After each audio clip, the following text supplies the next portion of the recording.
Eugenie bans Meghan from baby. Sussexes are completely removed from the royal trail. Uh-oh, the Princess of York has put her foot down after welcoming her second son.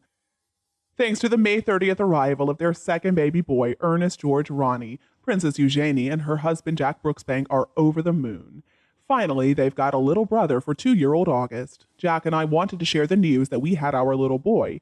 This is what Eugenie announced on Instagram just last week. She also said he is named after his great great great grandfather George, his grandpa George, and my grandpa Ronald.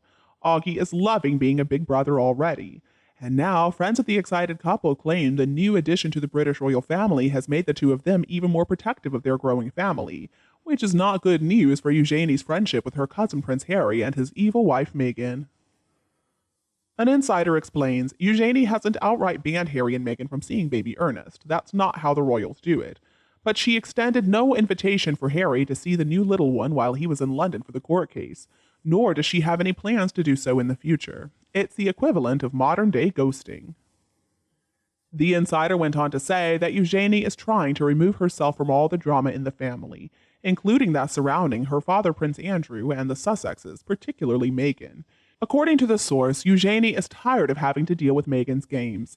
It's why she didn't respond right away to Meghan's text message congratulating her on Ernest's arrival. In the past, out of respect for Harry, she would reply almost immediately, but not anymore. And it doesn't really matter whether or not Meghan gets it. Harry's going to know that they're no longer on Eugenie's priority list. And now, with 2 little ones at home to look after, Eugenie just wants to focus on her own little family. The insider added, it's been distracting acting as some kind of unofficial go-between for the family and Harry for the past 3 years. Eugenie will always love Harry, but it's the package deal that's the problem. She's starting to feel sorry for him, but she knows she's done more than enough, and it's time to step away. Indeed, the entire family finally washed their hands clean of Harry and Meghan. No more one-on-one time, no more intra-family interfaces at all.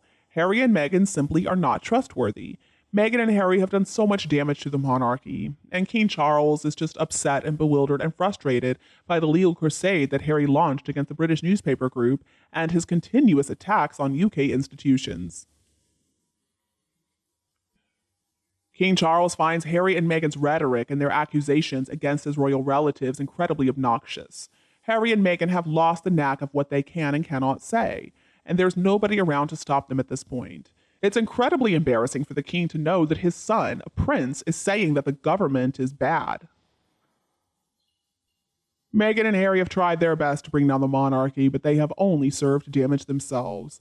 The monarchy is still doing great, actually, and they could end up benefiting from Meghan and Harry's irresponsible behavior. Harry doesn't even live in the UK, so it doesn't really have anything to do with him anyway. Harry, maybe you can just stay in the US. People in Britain certainly don't want you back. And about Meghan, I knew something was up with her the moment that I saw her. There was something about her that just seemed off. I never liked her, and I don't think I ever will. Maybe it's intuition, who knows. I remember before Harry and Meghan got married, anybody who asked me, I said, I don't think this is going to be a good match. I thought that Meghan was bad news, and I thought that she would hurt him. And unfortunately, it looks like I was right. But the people of the UK at this point definitely don't want anything to do with Harry or Meghan. Maybe there's a Commonwealth country out there that would accept them. I doubt it, though. They have already upset the people of the UK, the US, Canada, Australia, New Zealand, and South Africa. I mean, the entire continent of Africa is probably upset with them after they referred to the governor's home as a housing unit, complained about mudcloth, and lied about that stupid fire. Says a lot when even new African members of the Commonwealth, who actually were never a part of the empire but instead were French colonies, have called out Meghan and Harry on their charges of racism. I mean, Harry got completely whipped by Meghan. She's talentless, she is a piece of trash, and she has no business being a part of the royal family. In about 10 years, the royal family is going to be carrying on with their good work as usual. It doesn't matter whatever kind of toxic verbal diarrhea is spewed by Meghan and Harry. And the evil duo are gradually going to become less and less important. Already, A-listers in the US are shunning them, and nobody's very interested in hearing all their vitriol, their lies, and their accusations. And I'm guessing that with the passage of time, people are going to become even less interested. I do believe Harry, in spite of his ego, in spite of all his big words and his campaign to silence the media and get rid of free speech in both the UK and the US, is going to end up a very depressed, very lonely old man with nothing but regret to look back on when he finally comes to understand everything that he threw away, and then, of course, try to blame everybody else for his problems. Maybe King Charles could give the two of them a remote island in the middle of nowhere, and Harry could be permanently exiled there. I think that would serve him right. And Meghan too, so that we don't have to see or hear from them ever again. This is actually a good idea, because I think Meghan would feel at home there, considering her alleged connections to Epstein's yacht. Maybe even Ghislaine Maxwell could arrange the move for them. But Harry needs to be on his own. He needs to live on his own so that he can't upset anyone else. Harry truly believes that the world owes him everything. He cannot move on from the past. I mean, I know he experienced some real trauma, but still, Harry, it's time to grow up. And now it looks like Harry thinks that he can get with Chelsea Davy again, forgetting that she's already moved on. She has made a lovely life for herself. But Harry needs to go somewhere private so that he can think about what he has done, and maybe he could hope to turn over a new leaf. Honestly, Harry doesn't know what he wants, and he refuses to come clean about the two invisible children. See, Harry doesn't want to face the reality, and that is his problem. As he's already said in the past, he has worn so many hats, but after all this time, he still hasn't figured out which one fits him best. And because he has not even lived in the UK for over 3 years now, I don't think that he could level any kind of criticism against the government. Maybe if he actually lived in England, if he actually got himself a real job, if he actually contributed to society by paying income tax, then maybe he could at least cast a vote like normal people of the UK, if he's so unhappy with the performance of the government. Until then, he should keep his trap shut. He's arrogant, he's entitled, and he's a little traitor.